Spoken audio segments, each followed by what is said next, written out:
بسم الله الرحمن الرحيم ياسين والقرآن الحكيم إنك لمن المرسلين على صراط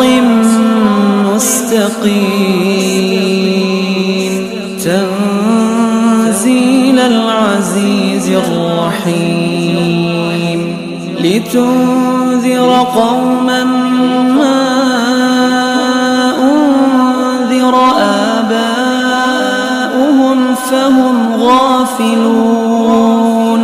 لقد حق القول على أكثرهم فهم لا يؤمنون إنا جعلنا